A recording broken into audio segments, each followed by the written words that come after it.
experts in the different fields of environmental governance and climate change, working with tertiary institutions.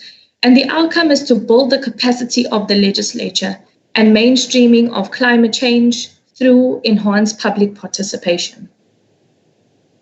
The other activity we'd like to host with this committee specifically would be a consultative workshop where the project will be discussed with the committee, and this will target the staff for capacity building and specifically around the Action 24 activities and so forth. And the aim of the workshop is to enhance meaningful public participation in the legislative processes and oversight activities, in particular petitions. And this is gearing towards active citizenry and responsive legislature. Staff members from mainly the public participations and petitions unit, as well as the committee support staff, are mainly targeted for these programs, as it centers around public participation, but we also have a keen interest in involving conservation and environment into these programs. The aim of the workshop is to improve monitoring and the dissemination of information on how and when to engage with the legislature, strengthening communication and engagement processes between the legislature and communities. The duration of the workshop may extend to 2 days, depending on the availability of staff and the program. The other work that the Action 24 program extends to is working with civil society organizations. So under our Action 24 banner, we've been given the opportunity to extend our workspace and with small grants where we assist civil society organizations, and they've formed part of our grouping. So this is all based in KZN, where they are funded to implement activities on public participation, petitions, and oversight. They work with the local community members in addressing the climate crisis, environmental issues through workshops, media activities, and research. They are also trying to link up with the legislature through the existing public participation platforms and mechanisms targeting the KwaZulu-Natal Provincial Legislature and its members, including the sector parliaments. The aim is to increase the number of civil society organizations who are able to engage with the KZN legislature through the access of public participation platforms within the legislature, including budget monitoring activities, submission of petitions, and a direct engagement with MPLs through committees and public hearings and portfolio committee oversight. Making sure relevant legislation and policies are open to the public for engagement, enabling for an ongoing civil society monitoring and enhanced engagement. Just some of the activities that we are very much involved in, some of the work that we've achieved to date would be mobilizing communities through the small grants, engagements in local meetings, educating them on how to raise petitions with local governments, media excursions and workshops, educating media about the issues communities are faced with relating to climate change. We've also developed numerous documents in terms of educational material ranging from climate change series.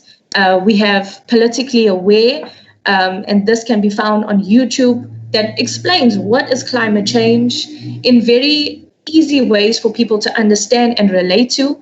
We've also developed a lot of educational material, climate change briefs. We've also, our last output in terms of material would be the toolkit, which is a guideline to show the layman or the person in the community that doesn't know anything about the legislature, but how do they engage? How do they interact? And it's a toolkit that walks them through this process where they can come at the end of the day and make a submission or submit a petition. And climate change podcast is one of the other developments that we've started creating. A lot of it has reached a wider audience. And lastly, the research activity that we are doing focuses around gender and climate change, because we see that there's a huge gap in the information that's been brought forward right now. We speak about climate change, but we do not understand how gender and how women and men are meant to adapt to these circumstances. So this gender and climate change research project is rolled out in 4 provinces as we speak. Just some of the submissions that we've made to date would be the Climate Change Bill, the Marine Spatial Planning Bill, the Integrated Resource Plan.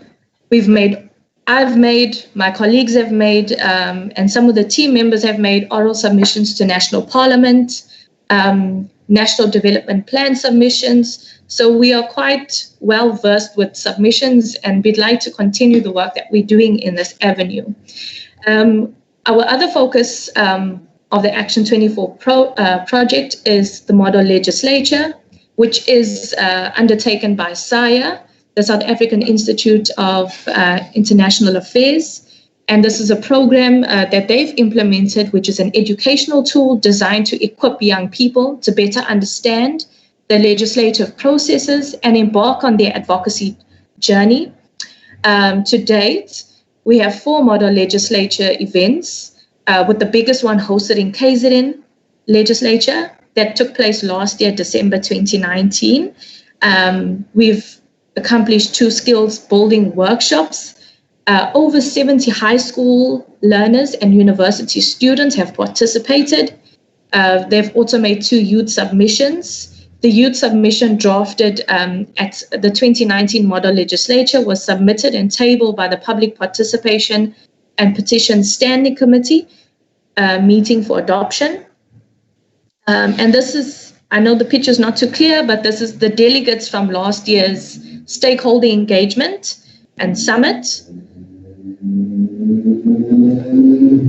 Just possible points of collaboration for the model legislature would mean the KZN provincial legislature receiving submissions from the model legislature, then the KZN provincial legislature at the model legislature events.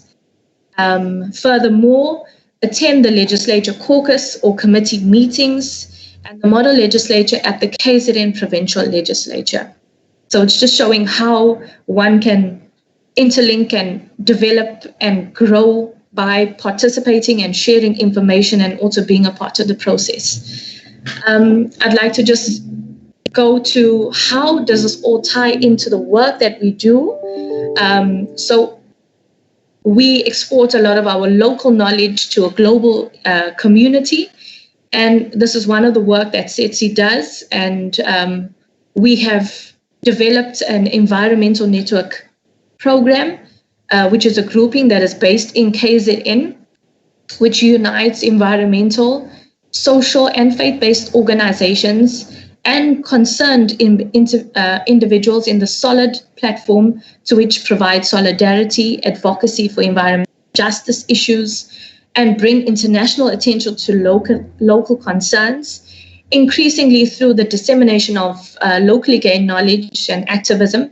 The SETSI has grown and benefited from solid relationships forged in the international groups around the common struggle for global environmental justice against abuses of the multinational corporations. Worldwide solidarity, support, sharing of advice, information, and strategy have been a vital part in strengthening local struggles and prove to often isolated communities that we are indeed all living in a global village, and one need not to struggle alone for humankind and a healthy planet, and that an injury to one truly is an injury to all.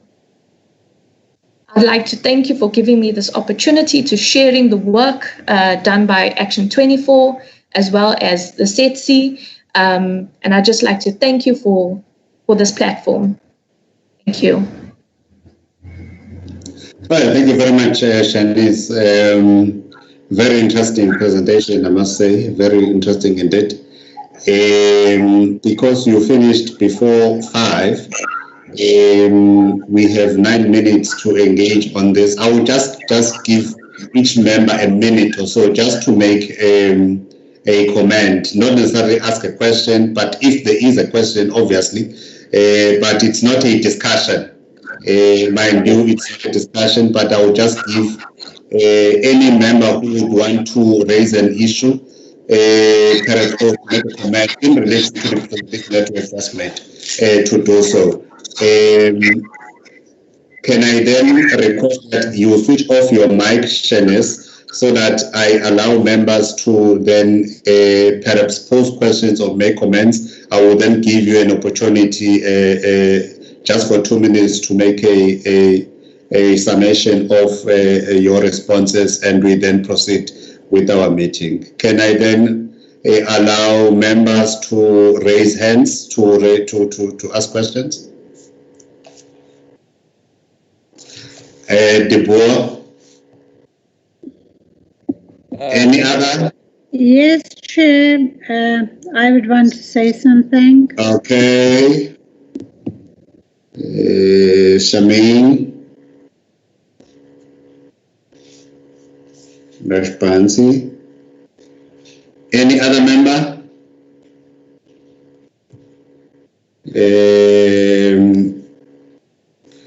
Okay, and people can also send a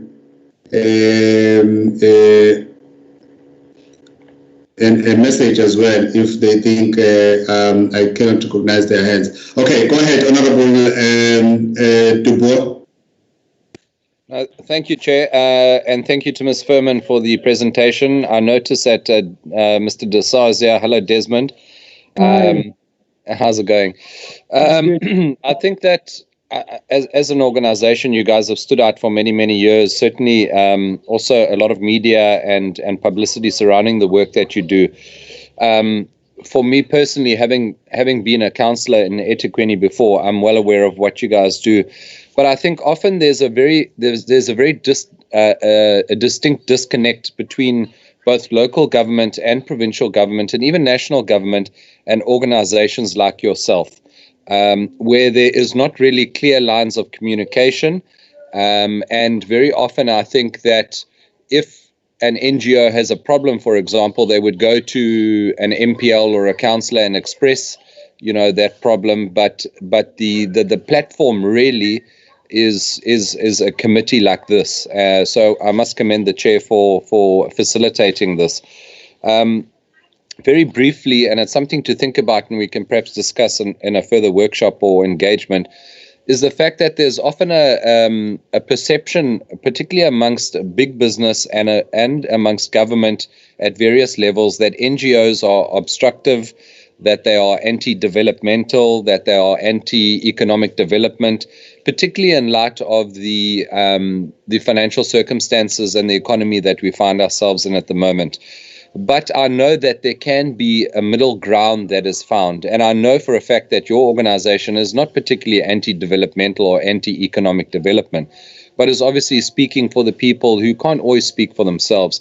So I think, Chair, going forward, it would be good to try and find a middle ground with organizations like this and NGOs, and to see how we can better work together, particularly when it comes to the critical infrastructure projects that Ms. Furman has mentioned, like the port expansion. Although it's been pushed forward, it is something that still needs to happen. Then we're looking at, if we look at the Richards Bay area, for example, we're looking at, oil and gas refineries and so on coming in there, which I'm sure that they would also be involved in. So there's a lot of issues that I think we can discuss, but there needs to be a middle ground. I do think between government and organizations and business somewhere then also needs to fit in. Thank you, Chair. Thank you very much, Honorable Dubois. Honorable Responsi? Yes, Chair. I just wanted to greet Desmond and Ms. Furman, and I really want to thank her for this document. But I think for as long as I've been in Parliament from 1999, we've had many occasions when I attended community meetings, whether it's in Phoenix or Durban, and Desmond was always there with his group. and always taking care of subsistence fishermen and all kinds of things, and fishing licenses. There were lots of things that this group had participated in. But I think also, given those times and the fact that the Triple P committee was just being formed in the province and is now sort of fully functional and operational in terms of petitions. And I know last year I was present at the stakeholder parliament where Saya was and the learners were there. And it was a very good engagement. And I think that this committee obviously was missing. And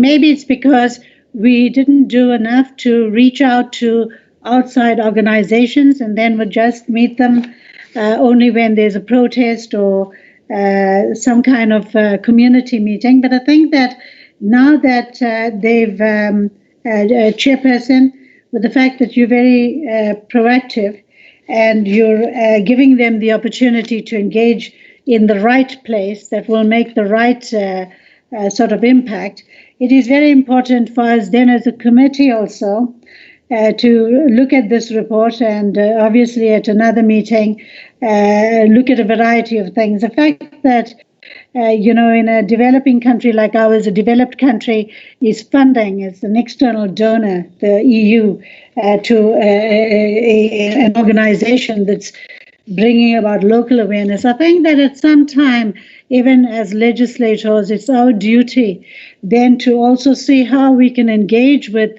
this organization so that even from developed countries, we can ask for cleaner fuels that, lands on our doorsteps. So things like that I think are very important for me at this point in time. And last, as we engage with this organization and others that are to come, we should look at our AOP, and it'll give us some good ideas, and maybe they can give some request of their own as well as to which is a burning issue for them. Then we can be guided as a committee where we should visit, where an oversight is really needed, so that we can engage better. And I just want to thank them once again for the report. Thank you very much. Thank you very much, Honorable Rashbansi. Shanice, Ms. Faman, can you then, in a minute or two, respond? You can take leave if you want to, or you can remain. It will be up to you after you finish your response. Thanks.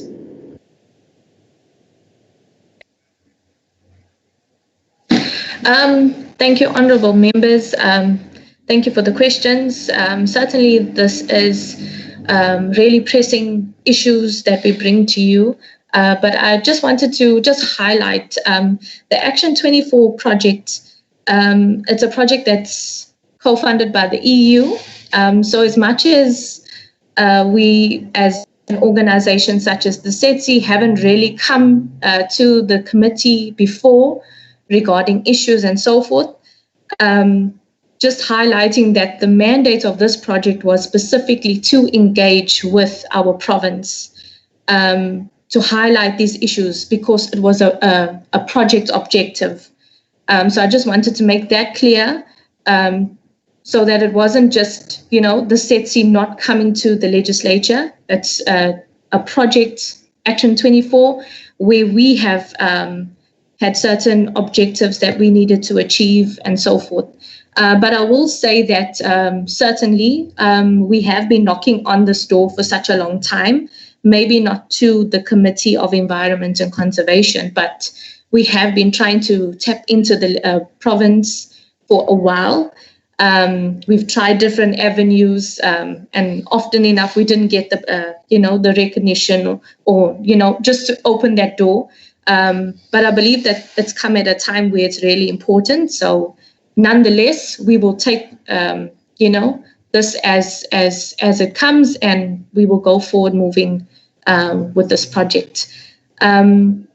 We also would like to just thank you for highlighting that you know the work that the SETSI is doing, But also just to mention that it's not just the SETI in this aspect. So when we come to you now, I'm coming to you on behalf of Action 24, and I just represent SETI, and then we have our co-applicants, which is SAIA, as well as Food and Trees for Africa. So the work that we're doing in this sphere is basically how do we make the local person understand that they can come to the legislature. So we're enhancing that work on the ground. We are trying to get them involved in making submissions to understand what the legislature is. If they have grievances, how do they take this up? If they can't do it in their local setting, how do they do it in a province? If they belong to KZN and it's an issue such as mining activities that they're affected by, they can bring this to the provincial legislature and say we'd like to make a petition against a certain development or something that's affecting us in the environment. But I think what's more important here is highlighting that environmental issues and pertaining to the committee, which is specific to conservation and environment. This Action 24 project plays a huge role in highlighting that this is the committee that we should go to, as well as informing public participation and that committee as well. But it's just to enhance that information that needs to filter down to the ground, as well as get the committee to also be really transparent in how they deliver their information, how they come out across the community, when they're doing oversight. How do you identify what's a critical issue that you need to attend to? So these are the things that if you look at the aspect we bring to the project in terms of SETI, we are not on the ground. We highlight numerous issues that affect people all across KZN, all across South Africa. So our work, if it's not locally, it moves to the province as well as national. So we have a far reach, but definitely there does need to be better communication. But just to say that the communication, when we're working in the capacity of SETI, and outside of the Action 24 project, we do what we need to do at that time when we need to do it. We don't wait for a platform. We deal with the issues at hand. And I think just to highlight, even in this pandemic now, if there's an issue with the fishermen, we handle that immediately. We as SETI, we don't wait for a memo to say, hey guys, do you want to come and share information? So and that's the difference that we bring to the Action 24 project. And whenever there's an issue, it must be dealt with immediately. We put it in the media. We make sure that people are represented equally, as well as the stories of that layman or that story of that community that's being violated. We make sure that everybody understands the issues and the grievances on the ground.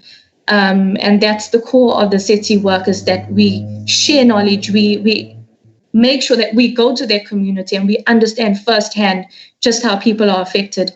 And that's how we share the story of our work locally, provincially, and nationally. And so we bring it to the attention wherever it's relevant. We make sure that comes out. Okay.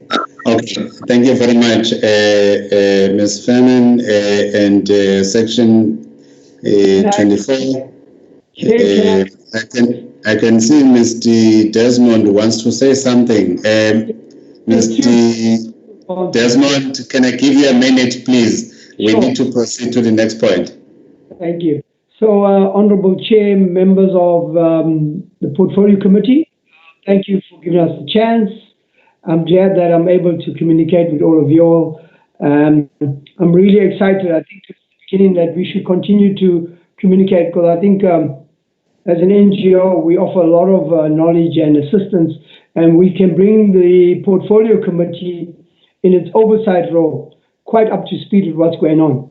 I think it doesn't pay us to go to the national. We should be coming to the provincial government, to the oversight committee, and really sharing some of those things. And so thank you to Honorable Hein the honourable member or members that have asked questions. I think it's important for us to say that where big businesses have worked together, they've been very successful. The pollution has been reduced.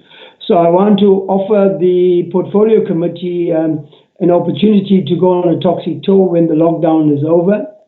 That's one of the things we'd like to do, and I'll take time out to do that. But also to keep you abreast of what, we had a big problem on the weekend. The both refineries started up, but we had engine, massive pollution, and it affected hundreds of people. And how do we keep you abreast and provide the portfolio committee with information? So I'd like to do that. To the issue of the subsistence fisher folks, I think it's critical at this time when people are really, there's increased poverty, people are hungry, people are not getting any jobs, and they can't fish for a living.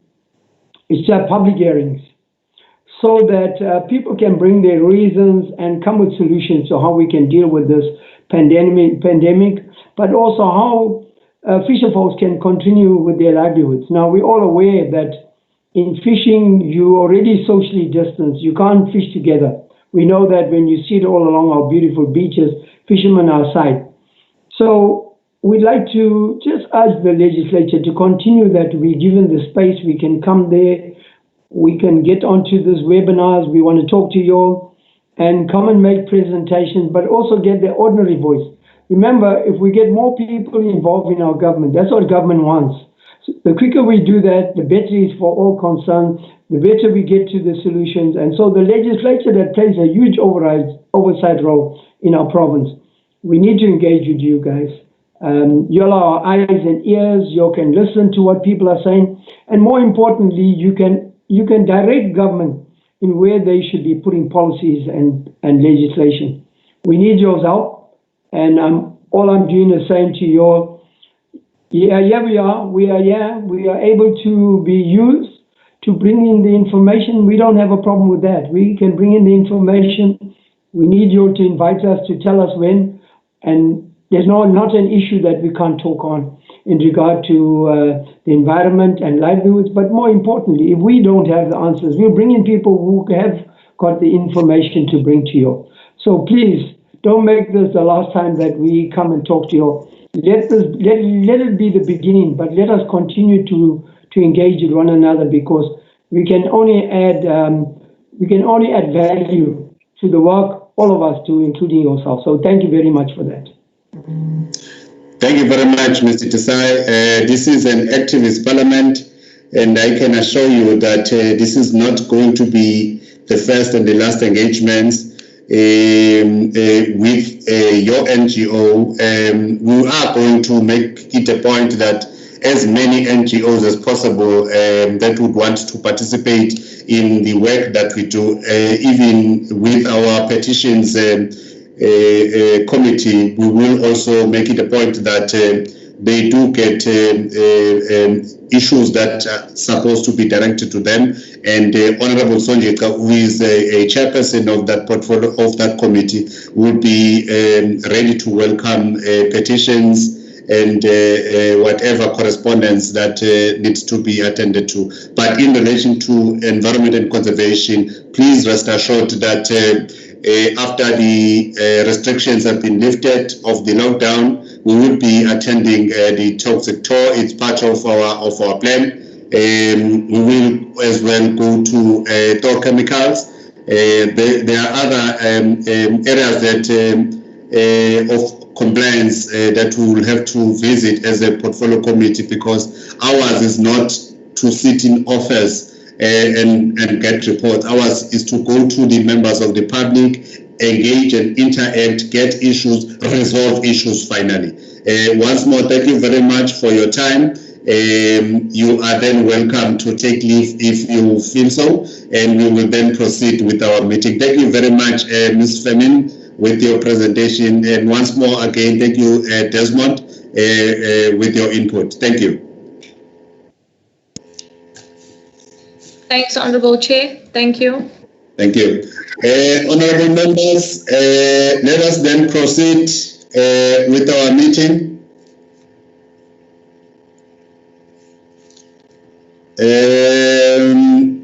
Sipho, can we get our agenda pinned again? Not yet, Chair. I'm going to share it right away. Please.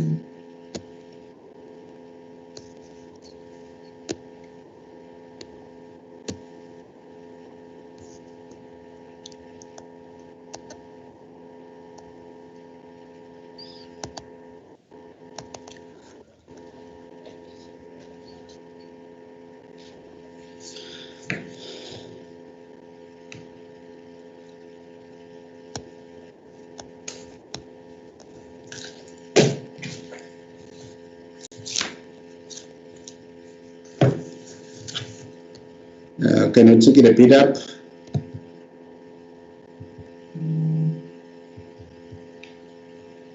Right. Thank you very much, honorable members. Let's go to the report. Sipho, I'm not sure whether members have read the report, or we will go, the members would want to perhaps take time, read it, but I take it as if we've all read it. It has been posted some time ago. Yes, honorable member. Chair, I had read it, and I only had one thing on page 5, just to correct the spelling of the word implementation. I thought that was the only error I could see in it. Okay, page 5.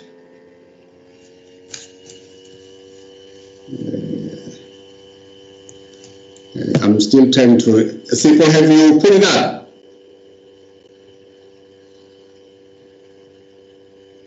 Must I project the presentation, the report?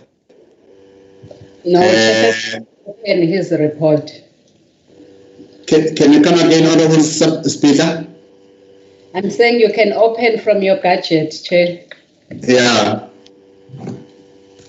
Okay, the suggestion is that asizivulele inbakit singalo sibheka phezulu. Let me open it on my gadget here.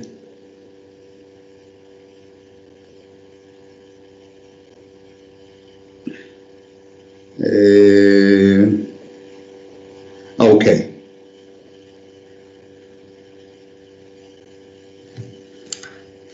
Okay, let's do it. Let's do it this way, honorable members. Let's go page by page.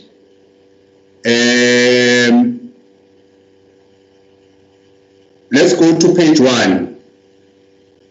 Is there anything that perhaps members think spelling-wise or content-wise does not sit? Because I don't think reading it is going to help us.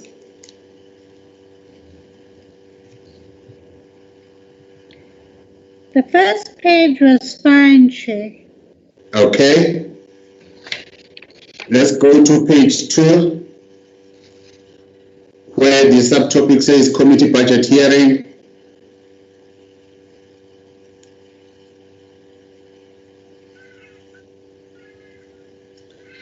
Okay, let's proceed to page 3.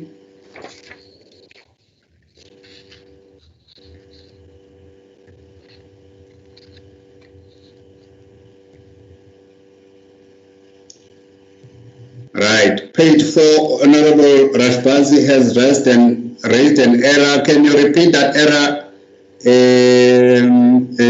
point, Honorable Rashbazi? No, not on page 4, Chair. On page 5, the last page. Oh, okay. Fine, yeah. Okay, right. Page 5, which is the last page. Yeah, Which line is that? The second last sentence, Chair. Yes. Vigorously monitor the implementation. Just the A has to become an E. That's all I. Oh, yes. Yes. Yes. No, you are correct. Yeah, that's right, Chair. Yeah. Okay. can see that Honorable Mazibuko has tendered his apology. We note his apology. Honorable members, here is the draft committee report for tabling on Tuesday. Can I get a mover for the adoption of the report? Chair Duburia, Chairman, do that, or second, whichever one. Okay, Ntombela. I second. Honorable Ntombela second. Honorable Debu moves. Honorable Sapeta. Covered, Chair. Honorable Sapeta is covered. Honorable members, this then brings our meeting to an end. We will see each other on Tuesday at our committee meeting. At our budget meeting. Thank you very much. Thank you. Thank you, Thank Chair. you, Chair. Chair. See you, Chair. Is it Yes. virtual, Chair? Yes. The budget sitting, is it virtual? Yes. All right. Thank you. Okay.